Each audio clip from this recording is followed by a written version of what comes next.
자, 오늘 우리 전도학 전도 캠프 시대의 전도학 1과입니다. 1과. 여러분 그 메시지 다 가지고 계시죠? 네. 1과를 펴보시기 바랍니다. 캠프 시대의 주역입니다.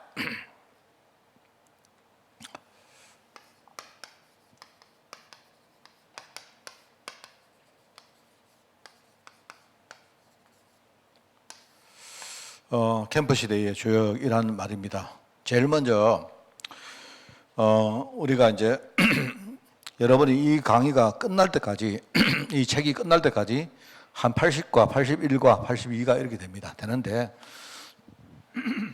좀 길게 할 때 한 2년 가까이 하겠죠. 근데 여러분 이 책을 가지고 우리가 계속 메시지를 듣는 동안 이걸 반드시 잊지 마시기 바랍니다. 우리가 전도 캠프 운동을 할 때 전도할 때 전도하는 이 전도 운동을 할 때 중요한 몇 가지 필수가 있습니다. 이걸 여러분들이 절대로 잊지 마시기 바라요. 사실 뭐 우리 수요 메시지뿐만 아니고 우리가 신앙생활 하는 동안 제가 세 가지를 말할 건데요. 이건 절대로 여러분들이 잊어버리시면 안 됩니다. 뭐냐니까 첫째는 메시지입니다. 메시지. 전도 운동하는 교회는요, 주로 이제 강단이겠죠. 강단인데 이 메시지가 뭐냐니까 이게 완전히 현장 메시지가 돼야 됩니다. 우리가 지식도 전하고 여러 가지 이야기도 드리고 뭐 우리가 많은 것들을 여러분이 배우고 하겠지만 이게 전부 다 메시지 자체가 현장 메시지 돼야 돼요. 우리가 아무리 좋은 말씀을 들어도 현장과 연결 안 되면요, 그거는 별로 전도 운동하는 데는 별로 의미가 없습니다. 이게 현장 메시지가 되어야 그래야 실제로 우리가 만나는 사람을 치유할 수가 있거든요. 여러분 그렇습니다. 그리고 여러분이 말씀을 들을 때도 이번 주간에 강단에서 노아 이야기를 안 들었습니까? 그죠? 근데 여러분이 그걸 노아 이야기로 들어버리면 그러면 그건 현장 메시지가 아닙니다. 여러분 노아 이야기를 들어보면 거기에 노아가 잘한 것도 있고 잘못한 것도 있고 여러 가지 이야기가 많이 나오거든요. 그 노아의 메시지가 뭡니까? 바로 나의 메시지인데 현장 메시지가 돼야 돼요. 그래야 여러분이 이 메시지를 가지고 우리가 치유를 하고 치유를 받을 수가 있습니다.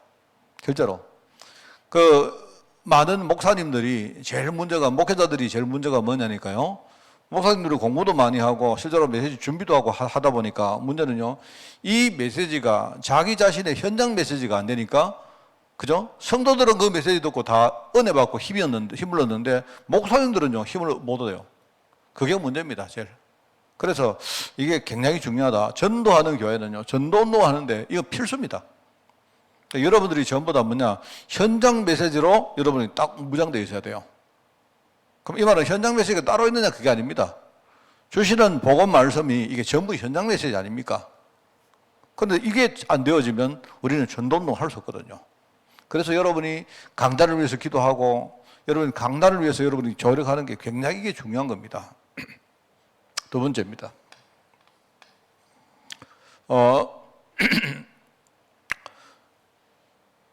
제자인데요.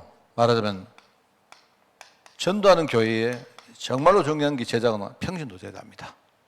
우리 흔히 말하는 우리 성도입니다. 성도.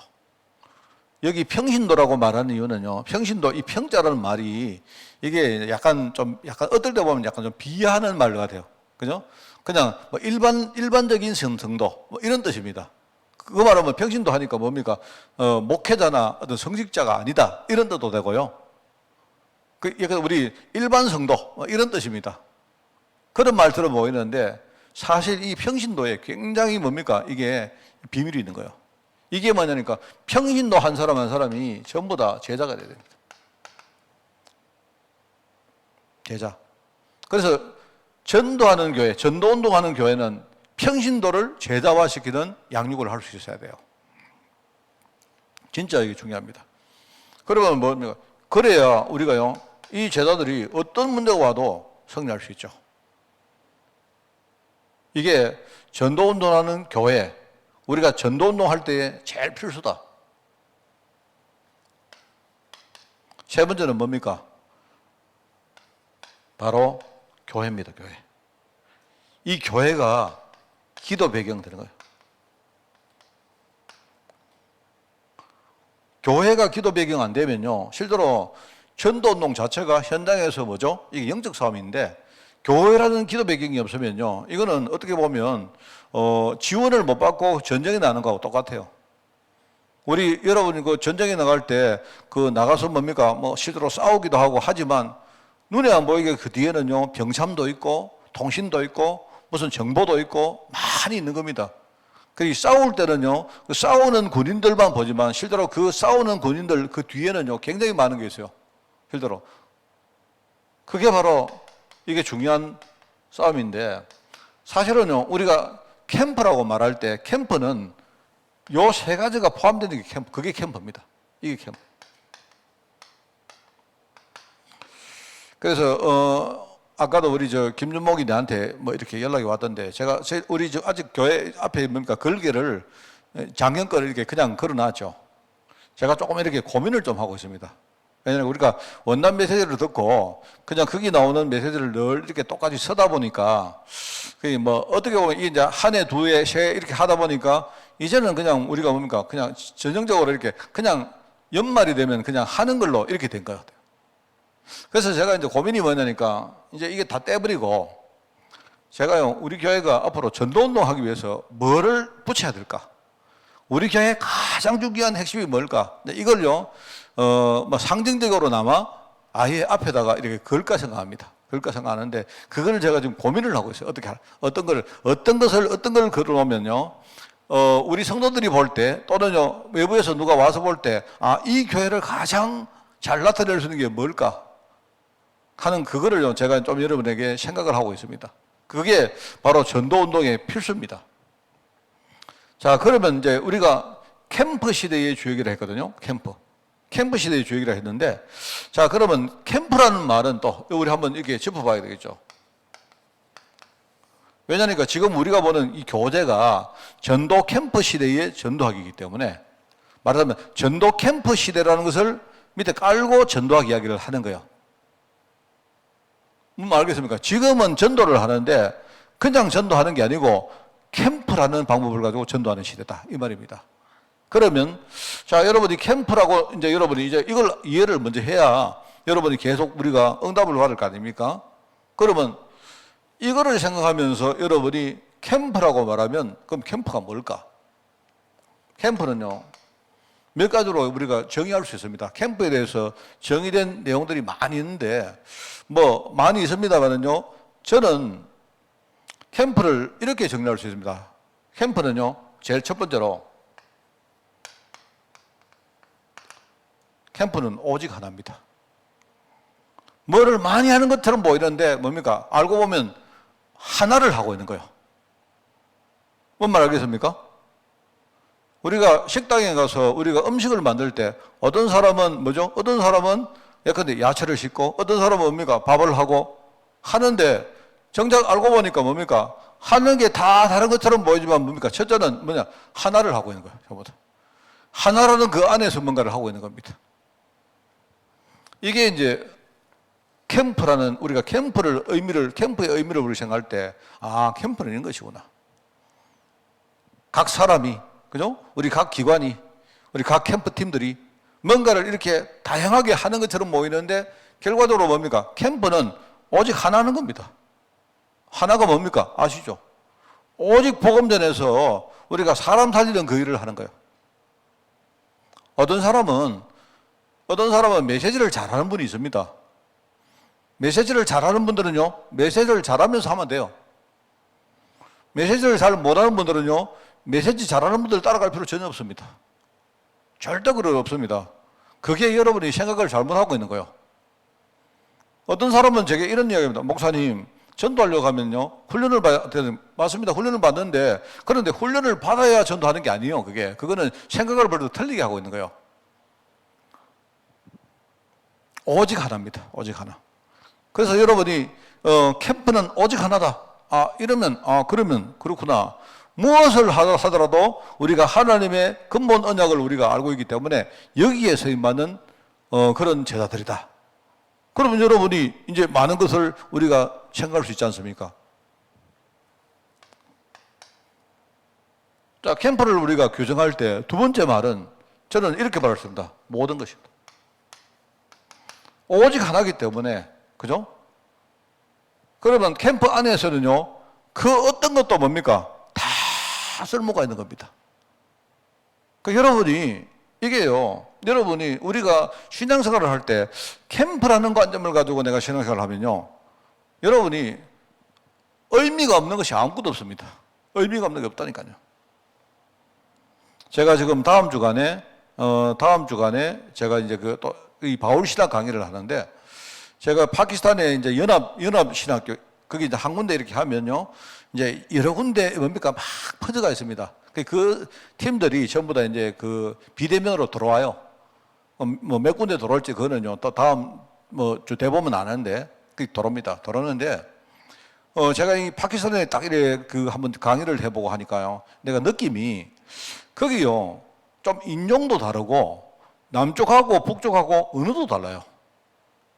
언어도 다릅니다. 그래, 북쪽은요, 오히려 인도 북쪽하고 같은 언어를 쓰고요. 남쪽은 뭐냐니까, 그 발루치스탄이라 해가지고, 거기는요, 또 다른 언어를 써요. 그래, 내가 이야기를 들어보니까, 이 되게 뭡니까, 사람들마다, 그 지역마다요, 엄청 달라요. 그래서 뭐 할 때마다, 신경이 쓰이는 거 있죠. 내가 파키스탄을 잘 모르면서, 어쩌면, 여러분, 근데 말입니다. 저 파키스탄 목사님이 우리 한국에 지금 메시지를 전한다고 생각해 보십시오. 근데 그분이 지금요, 영남하고 호남하고 얼마나 지금 뭔가가 상각이 있는가 잘 모른단 말입니다. 그죠? 그런데 이제 말을 그분이 이제 그런 걸 모르고 함부로 할 수 있지 않습니까? 그 하면요, 만약에 영남을 막 이렇게 막 하면요, 호남 사람들 기분 나쁠 거 아닙니까? 안 그렇겠습니까? 옛날에 유 목사님이 맨날요, 뭐 얘기하는 거 하니까 유 목사님이 우리 그 다락방 초기에는요, 맨날 뭡니까? 막 대구 사람 꺼내준다. 대구 사람 보니까 사람은 좀 이상한데 복음 하나는 확실하다. 이래버리니까요. 이 옛날에 이병무 목사님이 딱 나가지고 광주 사람도 꺼내주는데 뭐 이러더라고요. 보니까. 기분 나빴다 이 말이거든요. 그러니까 나중에 이제 좀 지나니까 유 목사님이 딱 나가 하는 말이요. 야, 내가 가보니까 광주 사람들 막 진짜 꺼내주더라 또 이런 거예요. 그러니까 이제 이게요, 캠프라는 것을 이해 못해서 그래요. 캠프라는 걸 이해 못해서 그렇다니까요. 왜냐하면 우리 다락방이 처음에 이제 부산에서 시작해가지고, 우리 다락방이 뭡니까, 부산에서 시작됐는데, 실제로 유광수 목사님이 복음운동 할 때 제일 뭡니까, 확산의 시작점이 대구입니다. 대구 경북이었거든요. 사실은요. 그걸 제가 알거든요. 그러다 보니까 뭡니까, 저기 대구에서도 전도학교도 제일 먼저 시작됐고, 이렇게 하면서 대구가 주축이 돼가지고 이게 이제 이렇게 확산이 많이 됐는데, 그러다 보니까 이제 여러 가지 은근한 그런 게 있지 않습니까? 그리고 이제 서울 올라갔는데도 보니까 서울 갔는데 또 서울에 참여하는 또 목사님들이 보면 전부 다 또 영남 사람이에요. 예컨대 정원조 목사님 이런 분들은요, 서울에 있지만 부산 사람들이거든요. 그럼 맨날 이야기하는 거 보면요, 옛날에 뭡니까, 수영로 교회 이야기하고 맨날 그런다니까요. 그러니까 이제 이 호남 사람들이 들을 때 기분이 좀 안 좋다 아닙니까? 이래가지고 이제 그러니까 이제 이게 그렇습니다. 뭐 메시지를 하거나 우리가 뭘 할 때마다, 그죠? 캠프라는 이 부분을 이해 못하면요, 그 메시지 하는 사람이 굉장히 신경 쓰입니다. 이게. 그거 그냥 모르고 하면 뭐 그냥 넘어가지만, 이 알고는 신경 쓰이는 거예요. 여러분, 그 캠프는 모든 것입니다. 캠프는 뭔 말 알겠죠? 캠프 안에는 우리 이야기합니까? 오직 하나란 말하고 모든 것은 반대말처럼 보이는데 사실은 통하는 말이죠. 그 여러분, 그 캠프 안에는요, 뭐합니까? 캠프가 이게 군대 용어라고 안 했습니까? 군대 용어. 캠프는 뭐냐니까, 훈련도 하고 안에서 축구도 하고. 여러분 군대 갔다 온 사람 다 알잖아요. 그죠? 군대 갔다 온 사람은요, 군대 캠프를 딱 만들어 놓으면 캠프 만들어 놓으면 그 안에서 뭡니까? 밥도 먹고 놀기도 하고 뭐 훈련도 하고 오만 거 다 합니다. 그 전부 다 뭐냐니까요, 전쟁하기 위해 가지고 딱 하는 거예요. 그러면 뭡니까? 그 안에서 일어나는 모든 것은 뭡니까? 모든 것은 다 의미가 다 있는 거예요, 전부 다. 그게 바로 캠프입니다. 그래서 복음은 뭐다? 아무 문제 없다. 아무것도 문제 없다. 아무것도 문제 없다. 목사님, 그러면 내게 나쁜 일이 생기는데요, 그 문제 없다. 왜? 하나님은 그 나쁜 것 가지고 뭡니까? 나를 성장시킬 것이니까. 문제는 내가 문제지, 내 눈이 문제지, 내 생각이 문제지, 뭡니까? 복음 자체는 아무 문제 없다. 그게 캠프 정신이거든요. 이 캠프는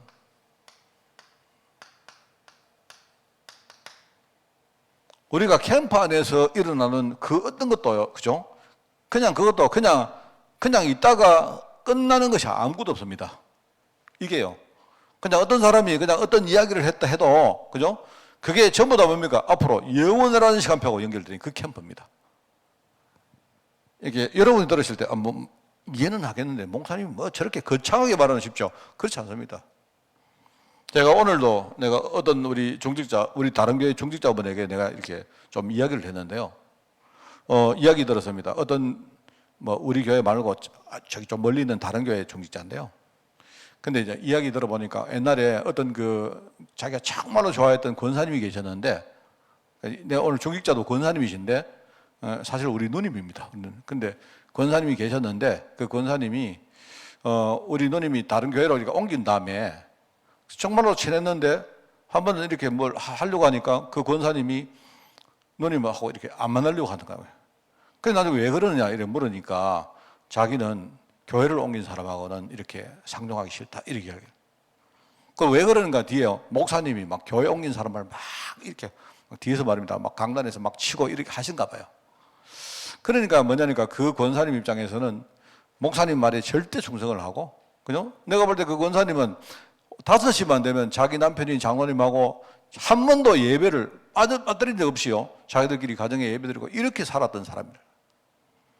그런데 시간이 한참 흘러가지고 이제 그 가정에 이제 그 남편들은 장로님도 이제 돌아가시고 그 다음에 뭡니까? 이분이 그 가족들하고 어떤 많은 어려움이 당했다는 거예요. 그러다가 우연한 기회에 우리 누님하고 이렇게 만나가지고 누님이 한번 찾아가서 위로해주고 했는데요. 이게 뭐냐니까, 그렇게 신앙생활을 잘했고, 막 교회에 절대 충성하고, 매일 예배를 빠지지 않고 했던 분이고, 이런데도 불구하고요, 영적 상태가 얼마나 형편없고, 그래서 누님이 조금 이렇게 도와주니까, 이분이 막 너무 감동해가지고, 그리고 요즘은 이제 우리로 따지면 뭡니까? 그 집에 매일 가서 이렇게 뭡니까? 도와주고, 우리로 따지면 다락방 같은 걸 하는데, 이분이 막 우리 누님을 놔주지를 않는데요. 7시까지 누님은 집에 가야 되는데. 근데 그 이야기를 오늘 듣는데 내가 너무 감사하고 흡족한 거 있죠.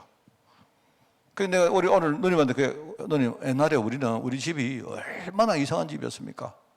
근데 이제는요, 우리 집이 이렇게 정말 그래도 우리 하나님이 전도하도록 만드는 집으로 바뀌었다고. 나 얼마나 감사한지 모른다고. 그래서 내가 그런 이야기 했단 말입니다. 그러니까, 여러분 보십시오. 이게 이제 우리 누님이 하는 말이 뭐냐니까, 처음에는 그분이 막 너무 좋아했는데 이분이 자기를 탁 이럴 때 막 기분이 너무 이상하고 너무 안 좋았대요. 안 좋았다는 말입니다. 안 그렇게 했습니까, 여러분? 그런데 시간이 한참 흐르고 나서 오히려 그런 일이 있었기 때문에 인지돼 가지고요, 찾아가서 이렇게 위로해주고 힘을 주고 예배 기도해주고 하니까 얼마나 좋아하고, 오히려 그런 것들이요, 나중에 알고 보니까 그게 오히려 참 좋았던 거예요, 그게. 그래서 내가 이제 그걸 보면, 그런 우리 고백을 우리 누님이 하는 걸 딱 보면서 참 저는 생각할 때, 참, 정말 우리 집은 전도자 집이구나, 나는. 뭐 크게 전도했다는 뜻이 아니고요. 나는 우리 집은 정말로 이게, 옛날에 우리 식구들끼리 늘 했던 말은 뭐냐, 우리 집은 왜 이래 맨날 싸우고 맨날 안 되고 맨날 우리 집은 이렇게, 우리 집은 이상한 집이다, 이렇게 이야기했다니까요. 그래서 제가 이제 그걸 보면서 정말 오늘요, 우리 누님 이야기를 포럼을 듣는데 막 가슴이 너무 뭉클한 거 있죠, 내가 그런 생각이 들고, 그죠? 그렇구나. 그래서 오늘 이제 이런 포럼을 한 겁니다, 여러분. 누님, 하나님이 우리 집을 어떻게 바꿔 한번 보십시오. 만약에 이게 이런 식으로 간다면 우리 나중에 천국 간 다음에 나중에 우리 후대들에게 하나님이 어떻게 할 걸 한번 우리 상상을 해봅시다. 얼마나 감사하겠습니까? 안 그래요? 우리 애들이요, 가는 데마다 막 사람들 막 살리고 이렇게 한다면요. 그래가지고 막 오늘 막 또 그래 하니까 우리 누님 막 기분이 정말 좋아가지고요. 막 우리 사모 지금 아프다고 말입니다. 뭘 산더미 같이 사가지고 막 내 안 받아 올라가는데도 막 주고 이러더라고요. 제가 다 받아왔습니다만은요. 정말 저는요, 이게, 이거 캠프구나. 여러분, 이게 캠프입니다.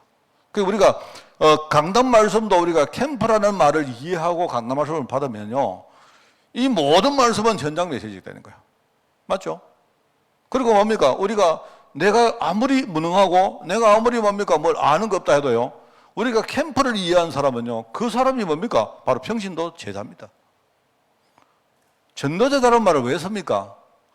그동안 많은 목회자들이요, 목사 말 잘 들으면 제자다. 그죠? 교회 충성 많이 하면 제자다. 이렇게 해왔기 때문에 거기에 대해 그 사실요, 그게 물론 그것도 제자이겠습니다만은요, 그게 제자의 본질은 아니잖아요. 제자는 누굽니까? 제자는요, 하나님의 근본 언약에 대해서 절대로요 흔들리지 않은 사람이 제자예요. 하나님의 근본 언약. 이번 주 강단 말씀 뭡니까? 노아. 그다음 뭡니까? 다음 주 누구라? 아브라함. 그죠? 이런 사람들 공통점이 뭐죠?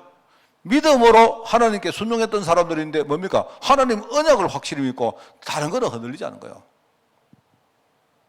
그게 제자 아닙니까? 그게. 그러니까 내가 언약이 분명하면 뭐 내가 성경을 좀 모르면 어떻습니까? 내가 말을 좀 못하면 어떻습니까? 안 그래요? 내가 기도를 좀 못하면 어때요? 저는 솔직히 지난주에 이번 주잖아요. 1월 1일 날 딱 우리 뭡니까? 이장로님 기도하는데 엄청 큰 은혜 있는 거 있죠. 그 사실 뭐 내가 이장로님한테 미리 장로님 1월 1일 날 장로님이 기도했죠. 우리 장로님이 그래도 우리 교회 원로 장로님이기 때문에 내가 그러니까 우리 이제 또 제일 연세 많으신 분들을 또 기도 배치를 다 하셨던데 너무 잘 된 거예요. 우리 한 권사님 전문가 우리 한기성 권사님 옛날 기도하실 때 보냐, 기도하시다가 아이고 힘들어라 하고 막 저는요 그게 얼마나 좋았는지. 근데 그렇게 기도하시는데요. 얼마나 좋은 기도입니까? 안 그래요? 믿음, 우리 권사님도 그러시고. 그래서 정말로 저는 볼 때 그렇습니다. 언약 분명하고, 그죠? 내가 정말로 복음 가지고 내가 치열하게 싸우면서 그 은혜 속에 내가 은혜를 삼하고 살려고 하는 그 제자가요. 그게 우리 전도제자 아닙니까? 그러면서 전도하려고 거기에 전도를 못해도 괜찮은데 전도를 정말로 가슴에 담고 여기에 헌신하고 하는 제자, 그 제자가 진짜 제자 아닙니까? 그동안 우리가 제자를 너무 이상하게 말했기 때문에 우리가 이 제자를 바르게 바로잡는 의미에서 우리가 앞에다가 전도제자를 붙인 거예요. 그리고 보세요. 교회는 교회 안에 별의별 것도 다 있습니다. 그런데 교회의 기도 배경이 이게 얼마나 중요한지를 아는 사람하고 모르는 사람은요, 내가 볼 때 응답받는 게요, 하늘과 땅 차입니다. 하늘과 땅 차. 그게 캠프입니다. 자, 여러분이 80과를, 80몇 과가 있는데요. 이거 우리 그냥 이거 읽어보고 아무 의미 없습니다. 내가 볼 때. 여러분, 이거 잊어버리지 마세요. 전도 캠프 시대에 하나님은 나를 주역으로 부르셨구나. 그럼 뭡니까? 하나님은요, 다른 건 몰라도 내가 복음 하나 확실하고, 그죠? 살아있는 이 복음 가지고 나를 살리고, 내 주위 사람들 살리고, 살리는 겁니다. 그러면서 뭡니까? 하나님이 나를 부르셨기 때문에 그 누가 하나님의 사랑에서 우리를요, 끊을 수 있으리요. 그게 바울의 고백 아닙니까? 하나님이 나를요, 제자로 불렀는데, 만약에 내가요, 아이고, 우리 근데 우리 장로님 왜 그렇습니까? 한다고요? 목사가 그런다고요? 그 장로님이 언약 분명한데, 그게 무슨 문제가 됩니까? 안 그래요? 교회가 얼마나 중요한지. 이게요, 우리가 캠프 시대에 가장 중요한 필수입니다. 사실 제가 요 세 가지를 글귀에다가 내가 구현을 시키려고 지금 고민을 좀 하고 있습니다. 이거는 앞으로 우리 교회가 전도 캠프 운동을 하기 위해서 앞으로 이 방향으로 무조건 간다. 다른 거는 다 버린다. 저는 정말로 이걸 성도들에게 정확한 메시지로 내가 여러분에게 전달하고 소통하기 위해서 지금 하고 있다. 자, 그래서 오늘 그걸 생각하시면서 자, 캠프 시대의 주역입니다. 자, 훈련받는 요원은 전도 캠프의 주역입니다. 여기에 훈련이란 말 나왔습니다. 훈련. 뭐를 훈련해야 될까요? 자, 제일 먼저 여러분이 볼 것이 있습니다. 볼 것. 뭐를 훈련해야 될까요? 여러분이 반드시 봐야 될 볼 것이 있다. 두 번째는 뭐냐? 여러분이 가질 것이 있다. 세 번째는 여러분이 받을 것이 있다. 이 세 가지를 훈련하는 겁니다. 자, 뭘 봐야 되느냐? 제일 먼저 여러분이 현장을 봐야 됩니다. 현장은 여러분 현장을 딱 보시면 현장에는요, 다른 거는 다 있는데 하나만 딱 없습니다. 그걸 가지고 사각지대라 말합니다. 알겠습니까? 우리가 사각지대 말을 할 때 여러분 차를 운전하시는 분은 아시죠? 차를 딱 운전하면 여러분 백미러를 안 봅니까? 백미러가 있고 사이드 미러가 있잖아요. 미러는 거울입니다. 거울죠.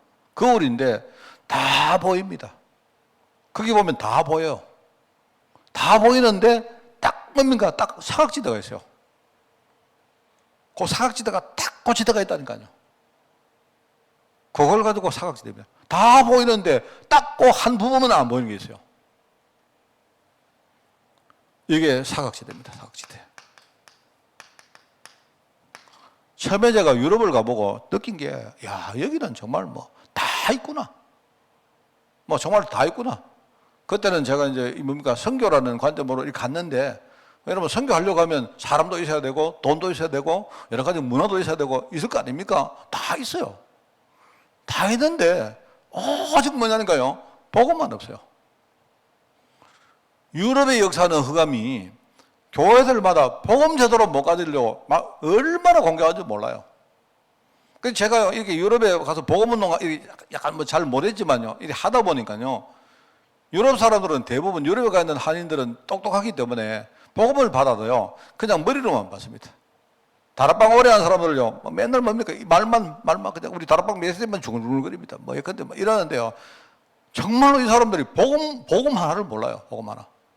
그러니까 어떻게 살느냐. 평상시에는요. 막 자기 현장에서 막 살다가 유럽 집회할 때 그때는요. 전부 다 제자가 돼서 딱 모입니다. 그 참 보면서 그 유럽의 역사는 흑암이 진짜 다른 거는 다 하게 만드는데 복음 하나만 모르도록 만드는구나. 정말 느낍니다.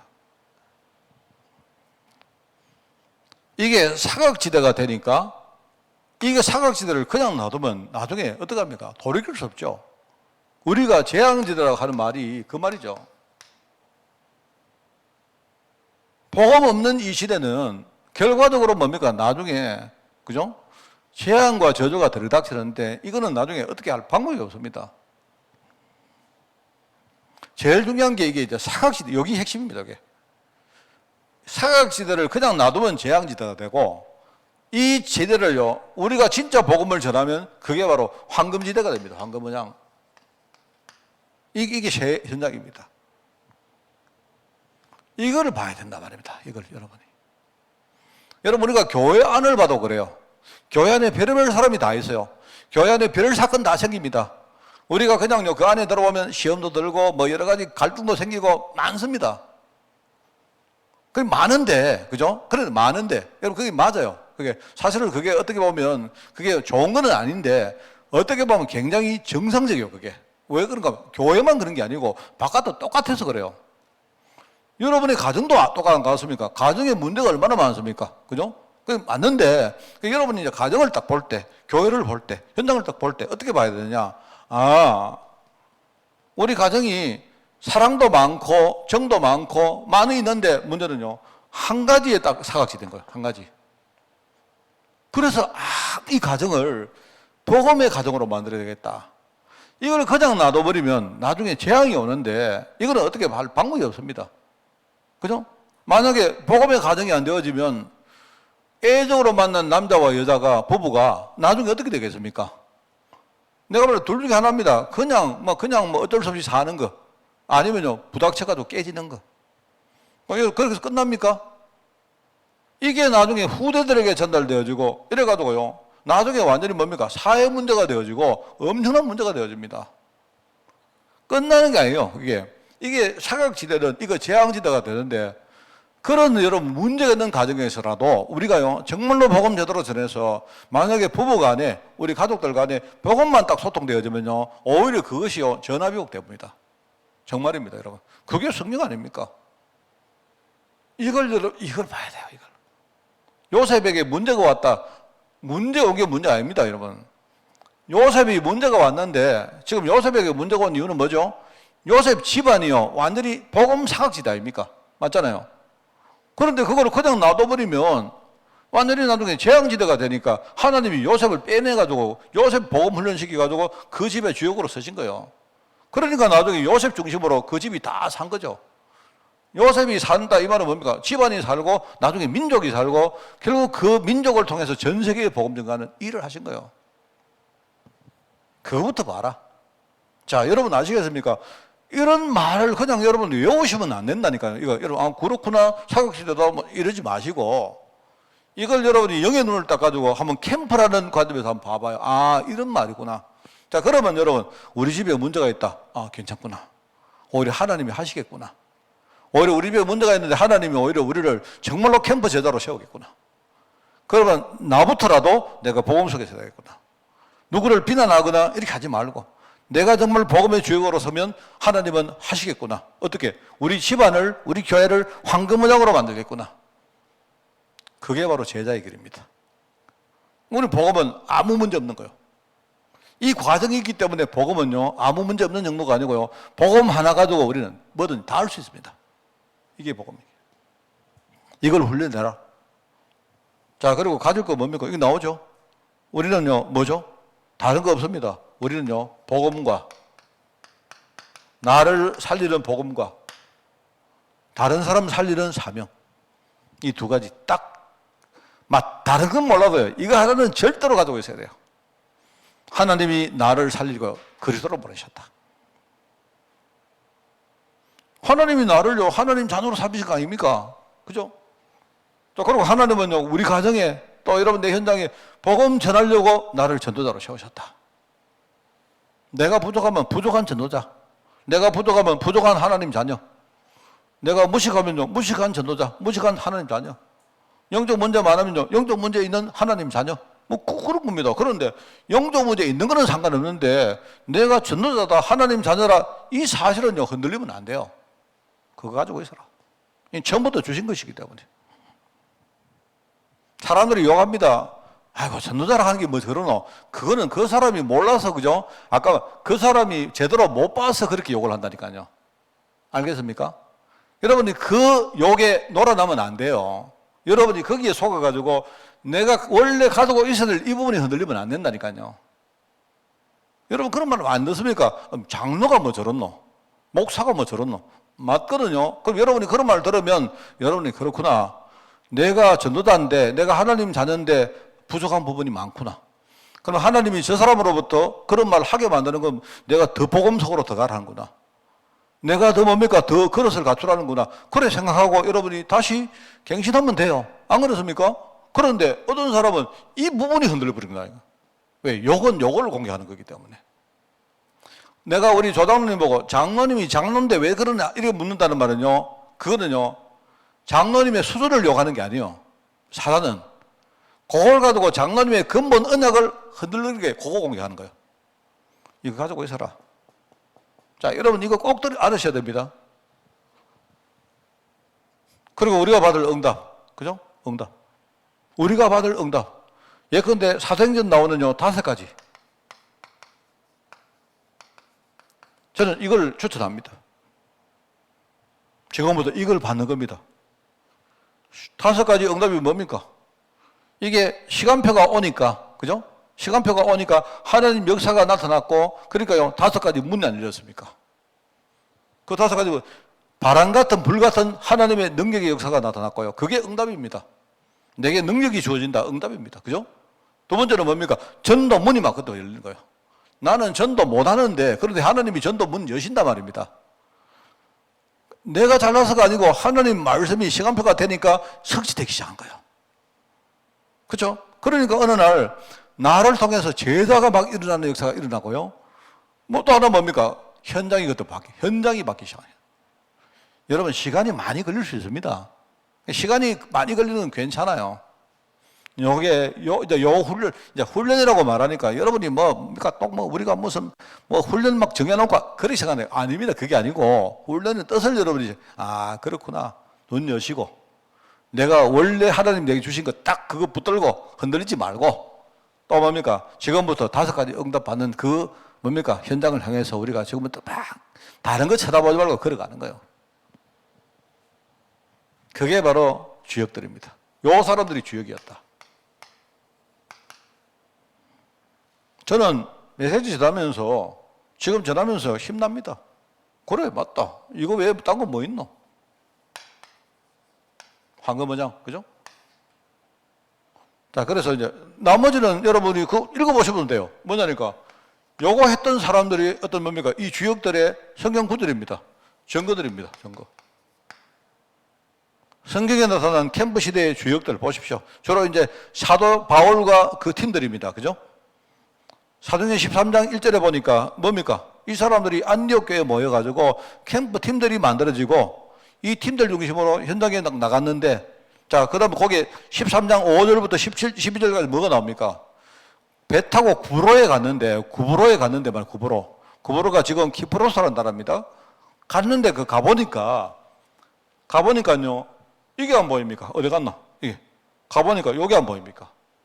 구브로에 딱 갔는데, 가보니까요, 거기에 엘루말 하는요, 유대인 거짓 선지자가 한 명 있는 거예요.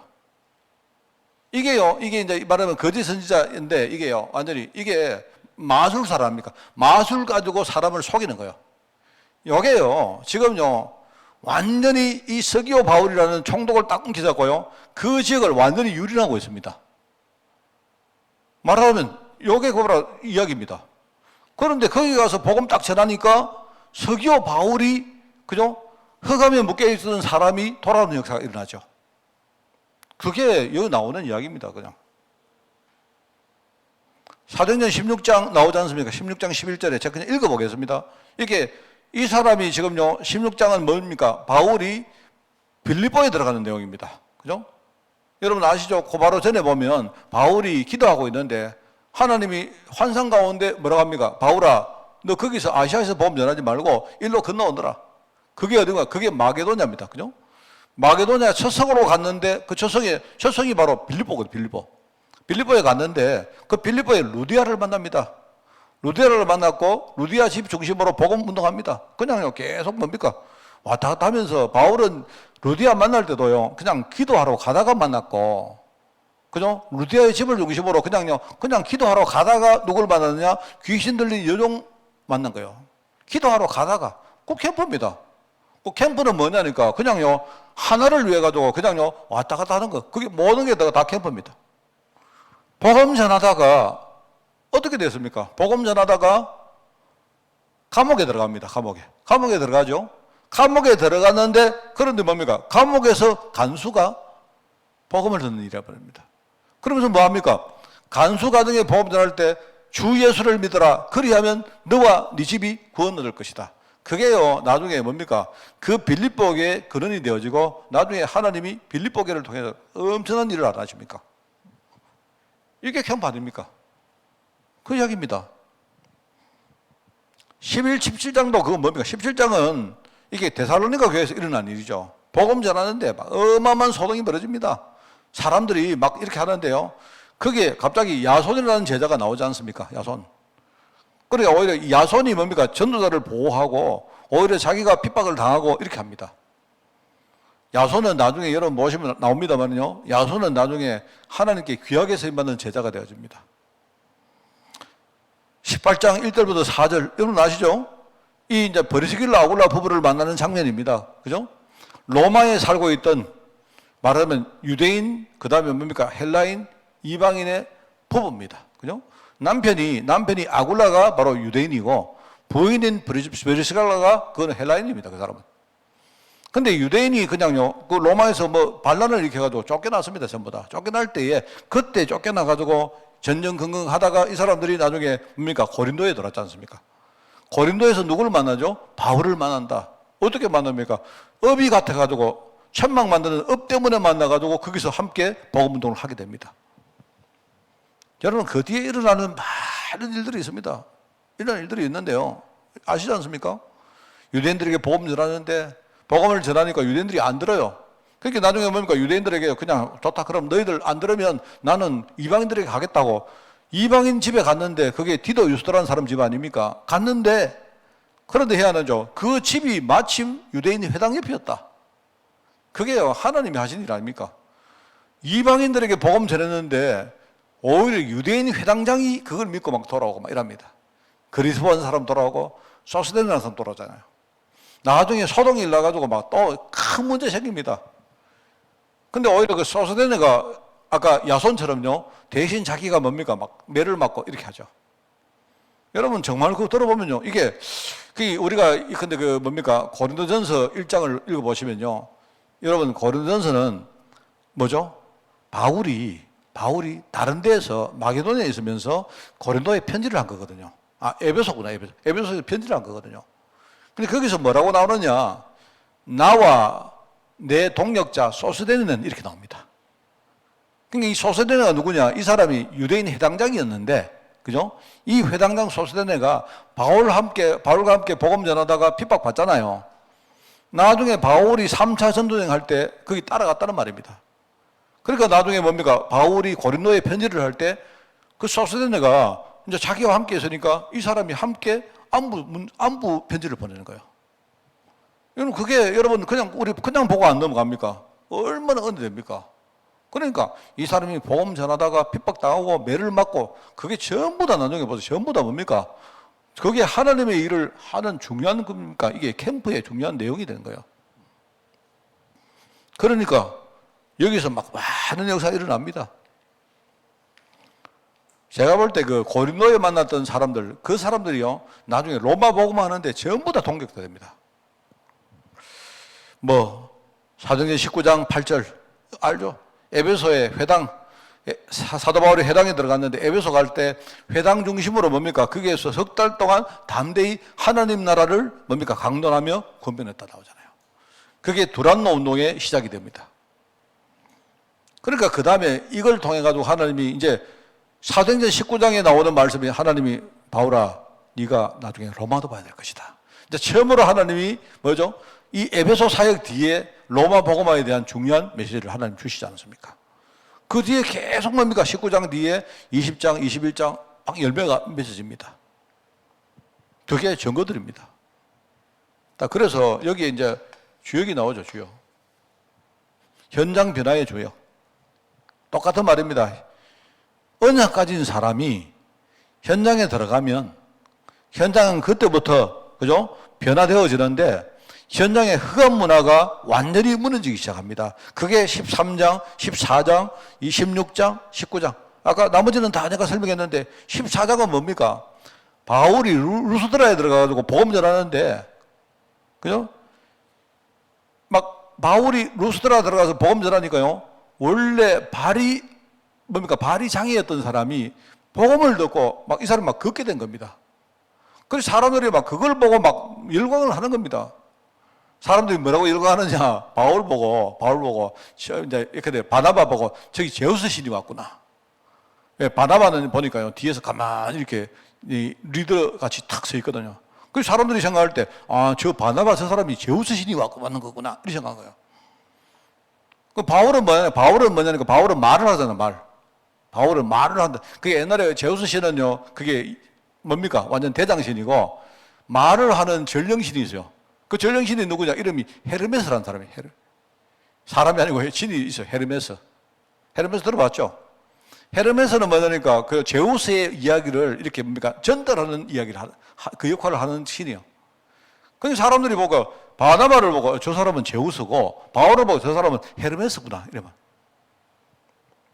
그렇게 말합니다. 그게 바울이 아니라고 하면서 그리스도를 전하잖아요. 이렇게 하는데 이제 그렇게 하다 보니까 사람들이 복음을 듣고 믿고 이렇게 하는데 또 한쪽에서는 뭡니까? 안디옥과 이고니온에서 온 사람들이 바울을 핍박합니다. 그래서 바울이 돌에 맞아가지고 완전 거의 죽었어요. 죽은 줄 알고 사람들이 바울을 성문 밖에 내버리지 않습니까? 버렸는데 나중에 바울이 살아나가지고 다시 돌아옵니다. 자, 이야기는 거기서 끝납니다. 나중에 2차 전도여행 할 때 어떤 일이 생깁니까? 그 루스드라에 누가 나오죠? 누가 나옵니까? 디모데라는 제자가 나온 거예요. 물론 관계가 있는지 없는지 모르지만 하나님이 디모데를 한 명을 하나님이 세우시려고 바울에게 이렇게 많은 어려움을 겪도록 만들었구나. 그게요, 캠프입니다, 캠프. 그래, 한 사람이 우리가 현장에 들어가면 완전히 현장 문화가 바뀌는 겁니다. 그러면 결과적으로 우리가 흔히 말하는 전문교회, 말하면 엘리트면 엘리트. 그죠? 지금 현장에 엘리트들이 얼마나 많습니까? 그리고 문화인들이 얼마나 많습니까? 현장에 지금요, 병자들이 질병 가운데 있는 사람이 얼마나 많습니까? 현장에 지금요, 산업인들이 왜 산업을 하는지 모르는 사람이 얼마나 많습니까? 그리고 우리가 정말로 늘 가슴에 담고 있는 후대들. 여러분, 현장에 가보면 지금 엘리트들이 복음 모르고 있죠. 그 다음에 문화인들, 그죠? 그 다음에 뭡니까? 뭐 질병 걸린 사람들, 그 다음에 산업인들, 후대들, 제대로 복음 알고 있는 사람 없단 말입니다. 그래서 우리가 현장의 문화를 바꾸면 이런 사람들이 응답으로 복음 듣고 제대로 섞게 되어 있다 이 말이죠.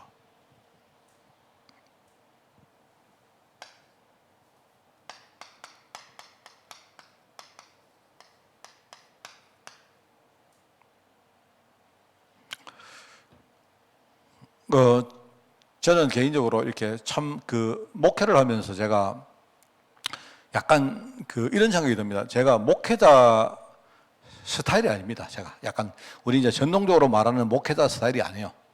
목회자는 이 목회자라는 분들 보면요, 목회를 되게 즐깁니다. 그리고요, 굉장히 이렇게 뭡니까 카리스마 같은 걸 이렇게 하는 걸 되게 즐기고 이런 분들 많은데, 저는 내가 이렇게 보면 우리 한국 교회의 목회자 스타일이 아닙니다. 제가 아니고 그게 아닌데 필요하니까 제가 이 목회를 하다가 어떨 때는요, 뭐 그런 것들을 따라하기도 하고 이렇게 해보는데, 제가 늘 느끼는 게요, 내 그거 별로 어떤 성도들은요, 내한테 막 이렇게 하면요, 내 별로 그거 기쁘지도 않아요. 그게 아니고 저는 내가 목회를 하면서 내가 느낀 게 그겁니다. 뭐냐니까 저는 진짜 내가 행복할 때가 언젠가 하면요, 내가 복음 말씀을 들으면서 복음을 묵상하는데 그 복음이 굉장히 나에게 뭡니까 은혜가 될 때가 있어요. 다른 거 말고 그때 참 행복합니다. 저는 뭐 다른 것도 있지만, 그리고 내가 현장에 들어가서 정말 내가 복음을 들었는데 참 내가 말하는 그 복음을 듣고 사람이 살아나는 모습 볼 때 저는 정말로 행복해요. 다른 거는 내가 볼 때 누가 예컨대 목사님 오늘 예컨대 목사님 맛있는 거 먹으러 갑시다. 뭐 나쁠 거 없죠. 근데 그런 행복들은요, 그냥 있다가 없는 행복입니다. 제가 볼 때. 또 어떨 때는요, 누가 나한테 칭찬을 해요. 그것도 역시 저는 솔직히 그거요, 그냥 뭐 나쁜 건 없는데 그거는 별로 내게 오래 안 가요.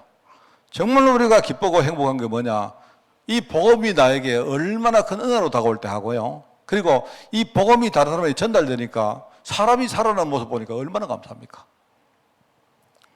저는 참복음 회복하자 이 말을 저는요, 이렇게 여러분에게 전달하고 싶습니다. 우리가 진짜 중요한 거 아니십니까?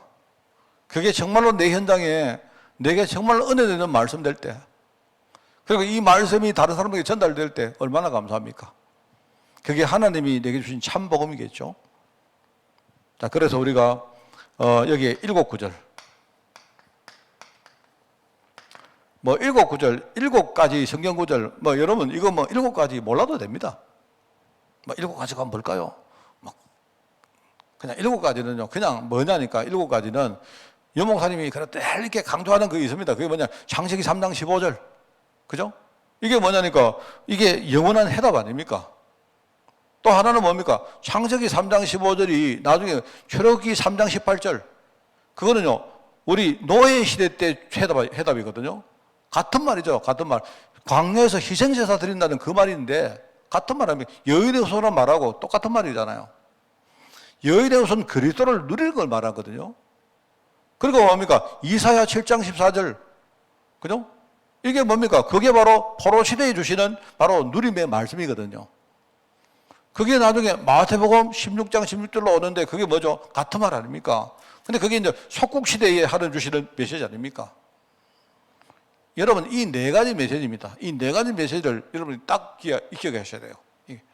4가지를 딱 기억하고, 이 4가지를 누렸던 초대교회 성도들이 사도행전 1장 1절부터 3절 뭡니까? 그게 그리스도 언약. 1장 8절 그리스도 언약을 제대로 깨달은 거예요, 이 사람들이.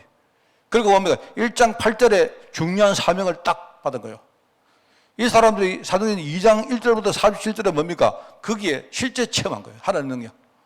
요게 7가지입니다. 그 7가지 외울 필요 없습니다. 여러분 7가지 다 외워가지고 한 가지 이러지 마시고, 이게 뭔 말인가 딱 이해하시고 여러분 잊어버리셨대요. 복음 아니고는 복음만이다. 오직 복음이다.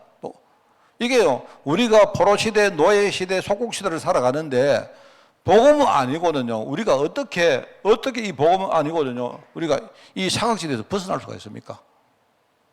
근데 초대교회 성도들은 뭐냐? 이걸 실제로 깨달았고, 사명으로 가졌고, 나중에 능력으로 체험했던 거예요. 요게 7가지 말씀입니다. 이거 여러분이 딱 가지고 계시기 바랍니다.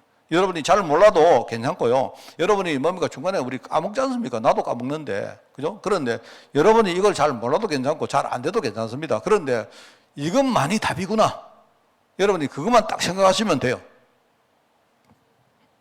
자, 그런데 문제는 우리 체질입니다. 이 7가지 구절 말씀 가지고 여러분이 치열하게 싸우시라. 이 체질과의 싸움, 내 체질과의 싸움이 결국 내가 복음화 되느냐 안 되느냐는요, 결국 내 체질과의 싸움입니다. 자, 그런데 체질과 싸움하실 때 여러분이 놓치면 안 되는 게 있는데, 그게 뭐냐? 여러분에게 주시는 하나님의 문제들입니다. 내가 사실 이게 핵심이거든요. 이 핵심인데, 문제가 올 때마다 이 문제는 뭐냐? 실제로 내 자신이 갱신을 하고 내가요 하나님의 문을 보고 내가요 완전히 갱신할 수 있는 기회가 되어지고 그렇습니다. 실제로 여러분이 문제가 올 때에 내가 정말로 하나님의 영역을 체험할 수 있는 기회가 오는 거예요. 그러니까 정상적으로 말하면 제자들은요, 문제를 한번 겪으면서 사람이 팍팍팍 큽니다. 문제를 넘어서면서 우리 그릇이요 막 자라기 시작해요. 온실에 있는요, 그 화초들은 그 문제를 풍성을 안 겪기 때문에 그거는 별로 힘이 없어요.